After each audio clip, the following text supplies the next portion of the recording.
1 फरवरी को बजट आ रहा है। बजट को लेकर के पूरे देश में चर्चाएं शुरू हो गई हैं। कोई भी जब चीज हमारे हिंदू रीति रिवाज के अनुसार जब आती है, तो हमारे हिंदू रीति रिवाज के अनुसार उसका जो नक्षत्र है, उसका जो मुहूर्त है, वो देखा जाता है। ऐसे में बनारस के प्रसिद्ध ज्योतिषाचार्य सौरभ जी ने एक बजट का मुहूर्त निकाला है और उस तारीख के अनुसार ज्योतिष गणना निकाली है, और उस ज्योतिष गणना के अनुसार यह बता रहे हैं कि बजट इस बार का कैसा होगा, किन किन लोगों को फायदा होगा, किन किन क्षेत्रों में इसका असर पड़ेगा। तो बताने के लिए हमारे साथ खुद सौरभ जी मौजूद हैं। सौरभ जी, 1 तारीख को बजट आ रहा है, सबसे पहले तो मुझे आप ये बताइए कि 1 तारीख को दिन कैसा है, मुहूर्त कैसा है, नक्षत्र कैसा है? अच्छा दिन है और माघी पूर्णिमा का दिन है, पुख नक्षत्र है, प्रीति योग पड़ रहा है। निश्चित रूप से बजट प्रस्तुत करने के लिए शुभ समय है। तो अब जब ये शुभ समय है जी, तो ज्योतिष के अनुसार जो आपने ये फलादेश बनाया है, तो ज्योतिष के अनुसार किन किन बातों पे सरकार ध्यान दे सकती है और किसको किसको लाभ मिल सकता है? देखिए, सूर्य बुध मंगल शुक्र वर्तमान गोचर के अनुसार मकर राशि में रहेंगे, राहु कुंभ राशि में रहेंगे, मिथुन राशि पर हमारे गुरु रहेंगे। ये जो स्थिति है, तो एक तो रक्षा बजट में विस्तार पैदा होगा, नए अस्त्रों का निर्माण होगा, क्योंकि अगला संवत्सर हमारा 2083 मार्च में ही लगने जा रहा है और उसके राजा गुरु रहेंगे और मंगल उसके मंत्री रहेंगे। इसलिए हम चूंकि जानते हैं कि परिणाम जो अभी जो बजट प्रस्तुत हो रहा है, इसके परिणाम हमको मार्च में ही मिलना है, तो हम उनको जोड़कर ही देखेंगे। राहु चूंकि कुंभ राशि पर हैं, तो सरकार एआई टेक्नोलॉजी या अन्य टेक्नोलॉजी से संबंधित क्षेत्रों को बढ़ावा देने के लिए घोषणाएं कर सकती है।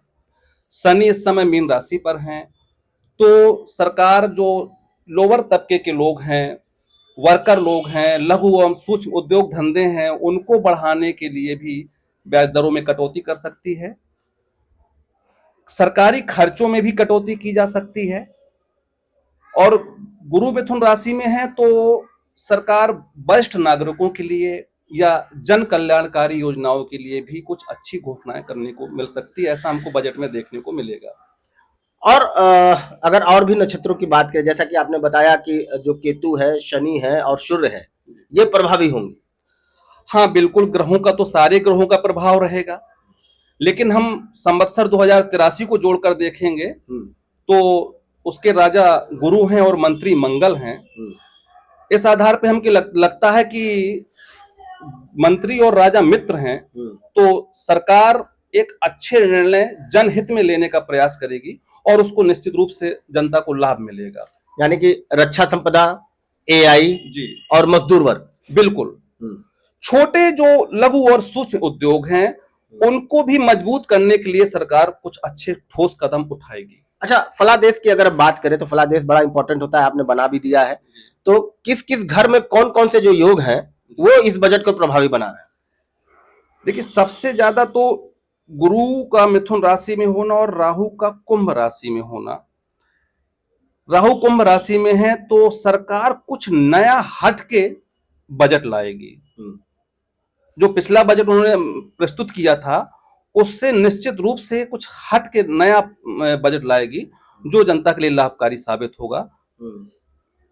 तो ये कहा जा सकता है कि इस बार के जो ग्रह गोचर हैं वो एकदम बजट के अनुरूप हैं।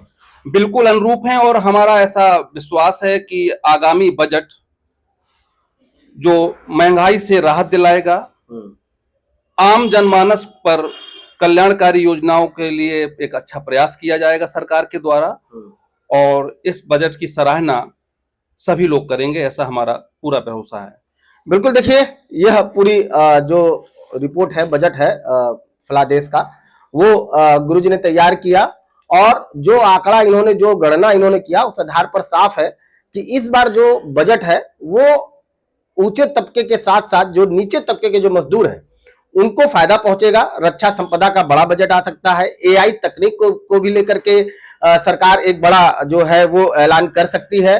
तो जो ग्रहों का जो मिलाप है वो इस बार बजट को बेहतरीन बना सकता है, ऐसा ज्योतिष कहता है। हालांकि 1 फरवरी को यह सामने आएगा कि इस बार का बजट कैसा होगा। रवि पांडे, न्यूज़ 18, वाराणसी।